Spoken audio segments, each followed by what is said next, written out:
అమ్మా ఏమంటివి ఇటువంటి ఆర్భటపు పెళ్లి చేసుకోమంటివా? ఎంత మాట. అమెరికాలో ఫ్యాన్లో ఉద్యోగం చేస్తూ 2 చేతుల సంపాదిస్తున్న ఎన్ఆర్ఐ జిల్లను సైతం ఒక్క దెబ్బలో అప్పులు పాలు చేయగలిగినదేది ఆర్భాటపు పెళ్లి.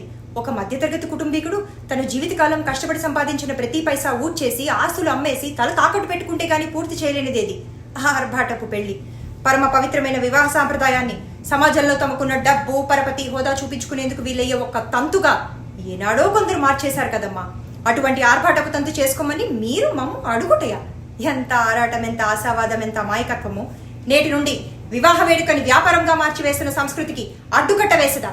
పెళ్లంటే తలకు మించిన ఆర్థిక భారమని భయపడుతున్న తల్లిదండ్రులు, లక్షలు వెనకేస్తే గానీ పెళ్లి చేసుకోలేకపోతున్నామని బాధపడుతున్న యువతి యువకులు జయహోసామని హర్షించే విధంగా సాంప్రదాయబద్ధమైన పర్యావరణానుకూలమైన మధ్యతరగతానుకూల్యమైన వివాహ విప్లవానికి శ్రీకారం చుట్టెదా? యుగ యుగాలుగా యావత్ ప్రపంచముచే విశ్వగురువుగా నమస్కరింపబడుతున్న భారతదేశమున తరతరాలుగా సంస్కృతి సాంప్రదాయాలకు పుట్టినిల్లుగా విరాజిల్లుతున్న తెలుగు రాష్ట్రములలోన జన్మజన్మల బంధానికి పునాదిగా వేదాలు సైతం కీర్తించే వివాహ మహోత్సవమున పాశ్చాత్య పొకడల పిచ్చిని, ఉత్తరాది సంస్కృతిని దిగుమతి చేసుకుంటున్న వెరిని సమూలముగా, శాశ్వతముగా, సహేతుకముగా ప్రక్షాళన గావించదా?